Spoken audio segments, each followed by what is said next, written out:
ഇന്ന് ബാലചന്ദ്രൻ വൈജയിട്ട് വട്ട് കളിപ്പിക്കാനായി പലതും ചെയ്യുന്നുണ്ട്.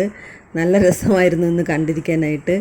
അലീന സ്റ്റാൻലിയുടെ വീട്ടിലുള്ള പട്ടികളുമായി ഇരുന്നിട്ട് കുറേ ഫോട്ടോകളൊക്കെ എടുത്തിട്ട് ബബിതയ്ക്കും കൃഷ്ണമോൾക്കൊക്കെ അയച്ചു കൊടുത്തു. അവർ രണ്ടുപേരും കൂടി അത് കണ്ട് സന്തോഷിച്ചിരിക്കുകയാണ്. അപ്പോൾ വൈജയന്തിക്ക് അത് ഇഷ്ടപ്പെട്ടില്ല. വൈജയന്തി വന്ന് അവരെ വഴക്ക് പറയുന്നൊക്കെ ഉണ്ടായിരുന്നു. അതിനുശേഷമാണ് ബാലചന്ദ്രൻ മുകളിൽ നിന്ന് ഇറങ്ങി വന്നത്. എന്താ ഇവിടെ പരിപാടി രണ്ടുപേരും കൂടി? അച്ഛാ, ഞങ്ങൾ അലീന ചേച്ചി അയച്ചു തന്ന ഫോട്ടോസൊക്കെ നോക്കുമായിരുന്നു. ആഹാ, അലീന അയച്ചു തന്ന ഫോട്ടോസോ? എവിടെ നോക്കട്ടെ? ബാലചന്ദ്രൻ വൈജയെ ഏറെ കണ്ടിട്ട് നോക്കിയിട്ടാണ് അത് പറഞ്ഞത്. വൈജയെ പ്രകോപിപ്പിക്കാനാണ് ബാലചന്ദ്രൻ അങ്ങനെ ചെയ്യുന്നത്. ഇത് അലീനയുടെ ഹൗസ് ഓണറുടെ വീട്ടിലെ പട്ടിയാണ്. ഇവരാണ് ആ വീടിൻ്റെ കാവൽക്കാർ.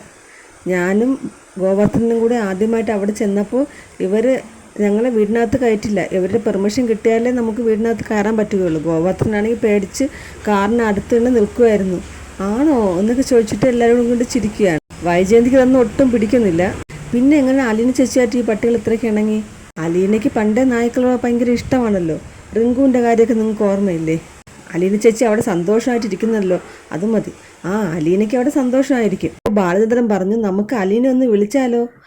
വിളിക്കാം. ബാലചന്ദ്രൻ അലീനയെ വിളിച്ചു. വൈജ ദേഷ്യം പൂണ്ടിരിക്കുകയാണ്. ഹലോ അച്ഛാ. മോളെ, എന്തൊക്കെയുണ്ട് വിശേഷം? അച്ഛൻ മാത്രമല്ല കേട്ടോ, ഞങ്ങളും ഉണ്ട് എന്ന് ബബിതയും കൃഷ്ണമോളും കൂടി പറഞ്ഞു. നിങ്ങളും ഉണ്ടോ? നിങ്ങൾക്ക് ഇപ്പോൾ സ്റ്റഡി ടൈം അല്ലേ? എന്താ പഠിക്കുന്നില്ലേ? ഞങ്ങൾ പഠിക്കാൻ പോവുകയാ. അച്ഛൻ ഇപ്പോൾ അലീന ചേച്ചി വിളിച്ചത് കൊണ്ട് കുറച്ച് സമയം ബ്രേക്ക് എടുത്തതാണ്. ഞങ്ങൾ ഇപ്പോൾ തന്നെ പോകും. പിന്നെ അലീന ചേച്ചി, ഞങ്ങളെ എന്നാണ് അങ്ങോട്ട് കൊണ്ടുപോകുന്നത്? നിങ്ങളെ ഒരു ദിവസം കൊണ്ടുപോകാം. അതൊക്കെ അച്ഛൻ്റെ പെർമിഷൻ കൂടി വാങ്ങിക്കണം കേട്ടോ. അതൊക്കെ ഞങ്ങൾ വാങ്ങിച്ചോളാം. അച്ഛന് സമ്മതമാണ് അല്ലേ അച്ഛ? എന്നാൽ കൃഷ്ണമോൾ ബാലേന്ദ്രന് തള്ളുന്നു. പോകാം. ആദ്യം നിങ്ങൾ പോയി നിങ്ങൾ ജോലി ചെയ്യും, പഠിക്ക് പോയി. രണ്ടുപേരും പോകുന്ന കാര്യമൊക്കെ നമുക്ക് ആലോചിക്കാം. അങ്ങനെ രണ്ടുപേരും കൂടി റൂമിലോട്ട് പോയതും വൈജ അവരെ തടഞ്ഞു. നിങ്ങൾക്ക് രണ്ടുപേർക്കും എവിടെയാണ് പോകുന്നത്? നാണം കെട്ടവരുടെ പോയ വീട്ടിലേക്ക് നിങ്ങൾ എന്തിനാണ് വലിഞ്ഞേറി പോകുന്നത്? നിങ്ങൾക്ക് രണ്ടുപേർക്കും നാണമില്ലേ?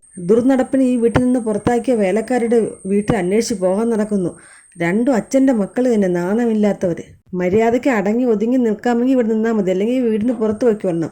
ഓഹോ, അപ്പം അമ്മ അതുകൊണ്ടാണ് വീടിന് പുറത്ത് പോയതല്ലേ എന്ന് ബബിത ചോദിച്ചു. ഈ സമയം ബാലേന്ദ്രൻ അലീനയോട് സംസാരിക്കുമായിരുന്നു. ഇവിടെ എന്താ ബഹളം? അപ്പോൾ പെട്ടെന്ന് കൃഷ്ണമോൾ പറഞ്ഞു, ഇല്ല അച്ഛാ, ഞങ്ങൾ പഠിക്കുന്ന കാര്യത്തെക്കുറിച്ച് അമ്മ പറയുമായിരുന്നു. അങ്ങനെ അവരെന്നോട് പെട്ടെന്ന് റൂമിൽ കയറിപ്പോയി. ബാലേന്ദ്രൻ അങ്ങോട്ട് വന്നു. എന്നിട്ട് വൈജയോട് പറഞ്ഞു, എൻ്റെ മേലെ കുതിര കയറുന്നത് പോലെ അവരെ മേലെ കുതിര കയറാൻ ചെല്ലരുത്. നീതിബോധവും ബുദ്ധിയും വിവേകവുമുള്ള കുട്ടികളാണ്, വെറുതെ വാങ്ങിച്ചു കൂട്ടണ്ട. വൈജ എന്തോ മറുപടി പറയാൻ ഒരുങ്ങിയപ്പോൾ ബാലചന്ദ്രൻ തടഞ്ഞു. ഞാൻ ഫോണിലാണ്, മറുപടി ഒന്നും ഇങ്ങോട്ട് വേണ്ട എന്ന് പറഞ്ഞിട്ട് ബാലചന്ദ്രൻ പോയി.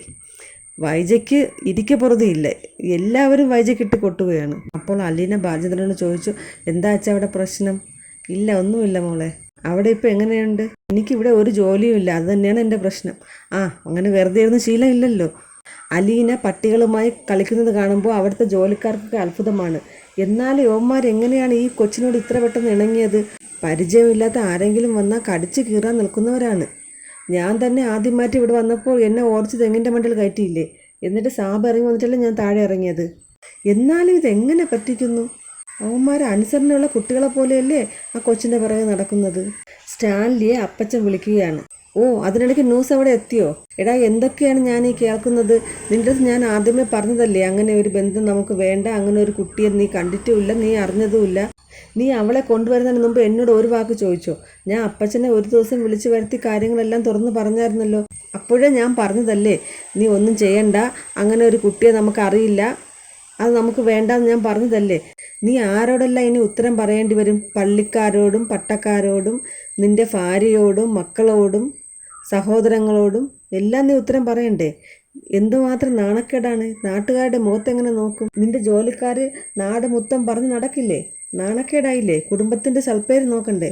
ഇനി എന്തൊക്കെ വന്നാലും അതൊക്കെ നേരിടാൻ തയ്യാറായി തന്നെയാണ് ഞാൻ അവളെ സ്വീകരിച്ചത്. നാളത്തെ പ്രൊമോയിൽ അപ്പച്ചൻ കാടുകുലുക്കി വരുന്നുണ്ട്. മകളൊക്കെ അങ്ങ് തൃശ്ശിനാപ്പള്ളിയിൽ. ഇവിടെ അതൊന്നും പറ്റത്തില്ല. ഞാൻ അവളെ ഇവിടെ നിന്ന് തുരത്തും എന്ന് പറഞ്ഞിട്ടാണ് കയറി പോകുന്നത്. അലീനയെ കാണുമ്പോൾ പുലി എലിയാവുമെന്ന് തോന്നുന്നു.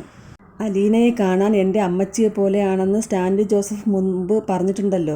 അപ്പോൾ അലീനയെ കാണുമ്പോൾ അപ്പച്ചന് അന്നമ്മ മുന്നിൽ വന്ന് നിൽക്കുന്നത് പോലെയായിരിക്കും തോന്നുന്നത്.